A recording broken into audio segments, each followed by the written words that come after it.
The jobs numbers also remind us that we have important work ahead of us and important investments we need to make. America is still the largest economy in the world. We still have the most productive workers and the most innovative minds in the world. But we risk losing our edge as a nation if we don't move. Our infrastructure used to be the best in the world. Today, according to the World Economic Forum, the United States of America ranks 13th in the world, 13th, on infrastructure, roads, bridges, ports, etc. We're among the first in the world to guarantee access to universal education back at the turn of the 20th century. Now, the Organization of Economic Cooperation and Development, catch this, ranks America 35 out of 37 major economies when it comes to investing in early childhood education as a percent of GDP. 35 out of 37. On all these investments that fuel a strong economy, we've taken our foot off the gas. And the world has taken notice, including our adversaries. And now they're closing the gap. Look, so it's essential that we have to regain the momentum we lost. As my wife says all the time, a professor she is, any country that out-educates us is going to out-compete us. The work of our time is to prepare ourselves to be competitive to win the fast-changing 21st century global economy.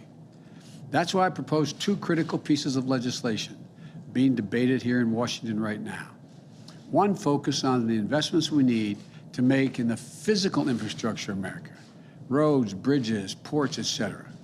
The second focus on the investments we need to make in the American people to make us more competitive. I know this is my legislation, and I feel strongly about it, but the people who have the most at stake are the American people. So we need to stay focused on what these bills will mean to the people who are just looking for a little bit of breathing room, a fair chance to build a decent middle-class life, to succeed and thrive instead of just hanging on by their fingernails. We need to keep an eye on what's fundamentally at stake for our country. The ability to compete and win the race of the 21st century as we did the 20th century. A race that other countries are doing everything they can to win. In recent years, China has spent around 3 times as much on infrastructure, 3 times as much as a share of its economy than the United States has. Our infrastructure bill makes investments we need to rebuild the arteries of our economy, the roads, the highways, the bridges, the ports, the airports, the rails.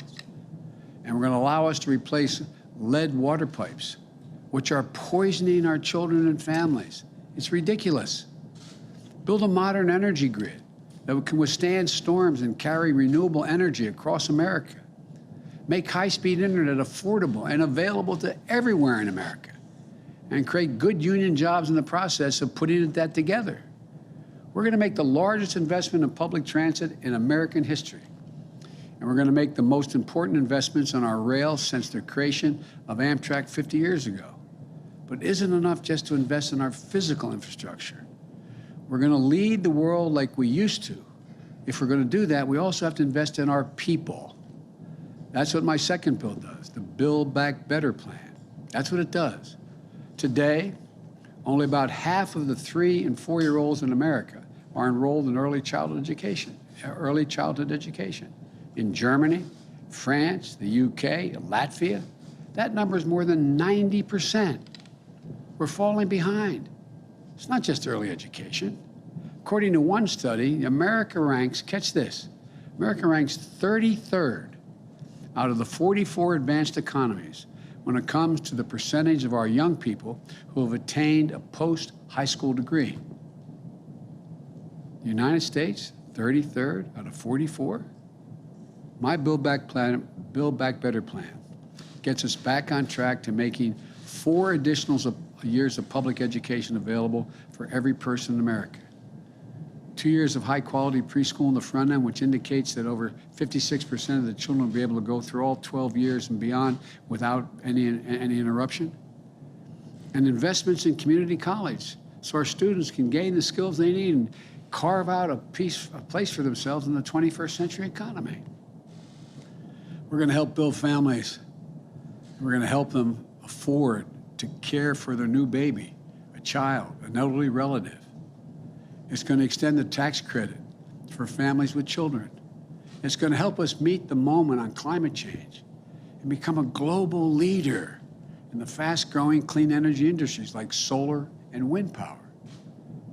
The whole world knows that the future of the auto industry is electric, and battery technology. We need to make sure America builds that future instead of falling behind. We should build those vehicles and the batteries that go into them and the charging stations they're going to need, the 500,000 we're going to build across America. Here in the United States, we should be doing this. And look, if we get this done, we're going to breathe new life into our economy and our workforce, and we're going to breathe cleaner air at the same time. These are the kinds of investments that will get America back in the game and give our workers a chance, a fighting chance. Economists left, right, and center agree. Earlier this year, Moody's on Wall Street projected that the investments in these bills will bring us a higher GDP and additional 2 million jobs per year and lower unemployment. These bills are not about left versus right, or modern versus progressive, or anything else that pits Americans against one another. These bills are about competitiveness versus complacency. Competitiveness versus complacency. Opportunity versus decay. They're about leading the world, or whether we're going to let the world pass us by. The American people understand what's at stake here. They understand that when workers and families have a better shot, America has a better shot. Given half a chance, the American people have never, ever let their country down. Today, we receive more evidence of the progress we're making. And I know we can make a lot more in the days ahead. I want to thank you, and God bless you all, and may God protect our troops. Thank you very much.